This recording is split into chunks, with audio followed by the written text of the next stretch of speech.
Bonjour à tous, bienvenue dans cette nouvelle vidéo. Aujourd'hui, on va voir quelle pierre pour nous connecter à l'énergie de Marie. Alors, avec quelle pierre on peut se connecter à l'énergie de Marie, donc la Vierge Marie. On va utiliser la pierre des fées, une pierre grise. On est donc sur la neutralité des énergies, puisque le gris neutralise en fait les énergies négatives, mais aussi sur la révélation et la réalisation des vœux, puisque la pierre des fées réalise en fait les vœux et les demandes. Et de ce fait, on va l'associer pour se connecter davantage à la Vierge Marie, puisque la pierre des fées a aussi cette faculté et cette particularité de nous diriger vers des personnes qui ont la même énergie que nous. C'est-à-dire, la pierre des fées, elle écarte les personnes négatives et elle nous dirige, nous, vers des personnes positives. Voilà, tout simplement. Et puis, c'est en ce sens qu'elle va apporter son énergie sécurisante et à la fois nous aider à réaliser des vœux que on souhaite, tout simplement, ou ce qui est réalisable en fait pour nous. Ensuite, on va travailler avec la kunzite. Donc la kunzite, une pierre rose pâle que j'ai ici, qui peut aussi posséder des perles blanches, parfois. La kunzite va nous aider, elle, à nous mettre dans un amour inconditionnel, c'est-à-dire avoir de l'amour inconditionnel pour les autres, mais à la fois de l'amour pour nous-mêmes, tout simplement.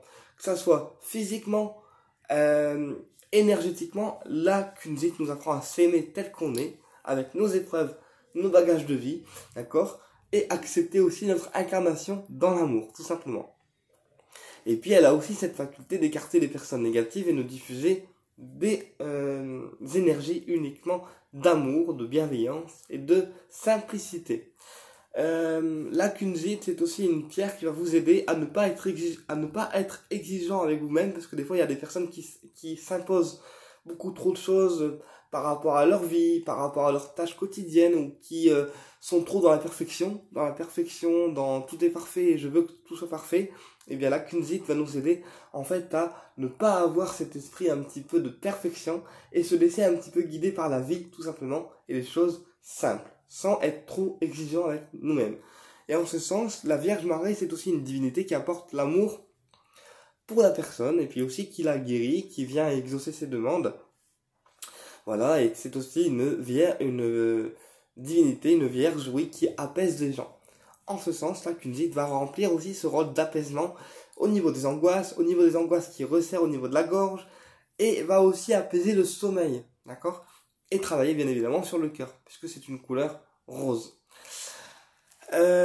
Ensuite, pour la Vierge Marie, on va utiliser aussi la rhodonite, donc une pierre avec un rose assez vieux, puisque c'est un rose marbré et avec des nervures noires. Donc le rose marbré travaillera sur le cœur et aussi la sécurité affective, et le noir travaillera sur l'ancrage, donc l'ancrage au niveau des pieds et l'ancrage qu'on peut avoir dans notre vie.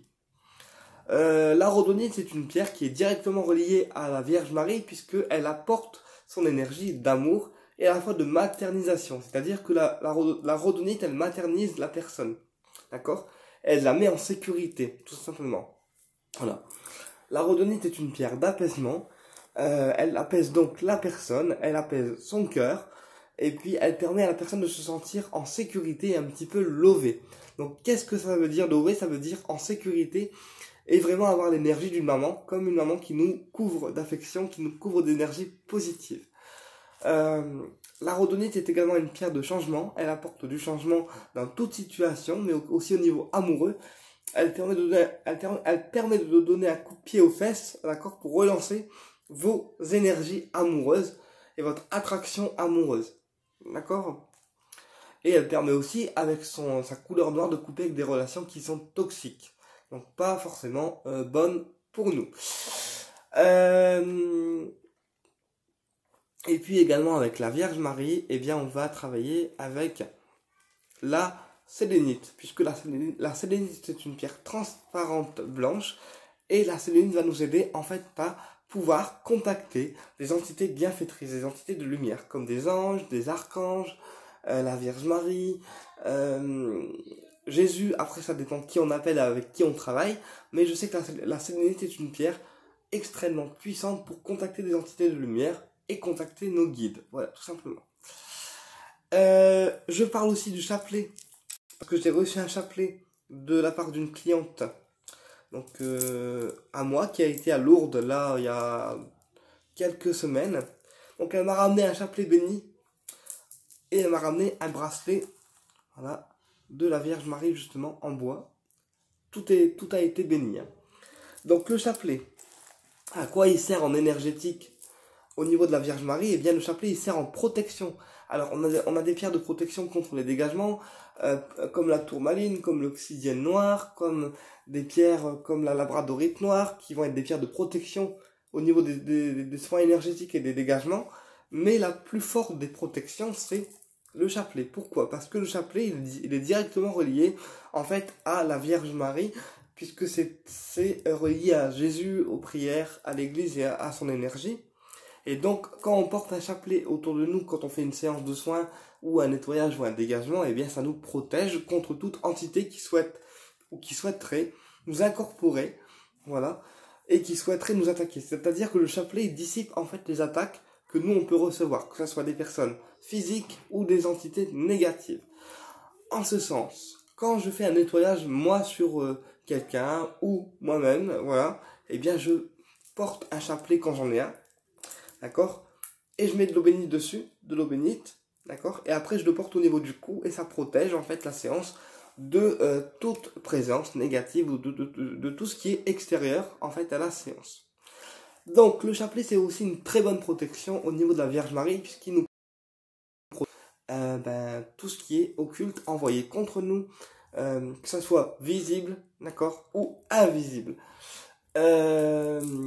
Moi, quand j'ai démarré quand j'ai démarré les dégagements avant, d'accord, j'ai démarré avec Jean-Marie, un magnétiseur qui m'a initié, et on dégageait souvent les lieux avec un chapelet, d'accord, comme celui-ci, et de l'encens, plus des prières. Mais j'avais toujours un chapelet autour de moi pour pouvoir me protéger. Voilà, ça c'est la méthode ancestrale, la méthode ancienne, avec laquelle j'ai été initié, avec laquelle j'ai appris. Maintenant, avec la méthode de Marie-Hélène et les prières de protection, j'ai adapté la méthode avec les prières de protection, les rayons, plus la méthode ancienne que je garde en cas de secours. Voilà. Donc voilà un petit peu comment moi je travaille au niveau du dégagement. Et parfois, au cours de dégagement, il m'arrive aussi d'appeler la Vierge Marie pour pouvoir qu'elle vienne m'aider à nettoyer un lieu, ou réconforter une personne, ou réconforter lors d'un deuil par exemple, ou aussi simplement apporter sa sécurité dans le lieu après le nettoyage, tout simplement. Donc voilà, avec quelle pierre on peut connecter l'énergie de Marie, et voilà comment on peut se protéger grâce à un chapelet en énergétique. Eh bien écoutez, j'espère que cette vidéo vous a plu et je vous dis à très bientôt pour une prochaine vidéo et au plaisir de vous retrouver.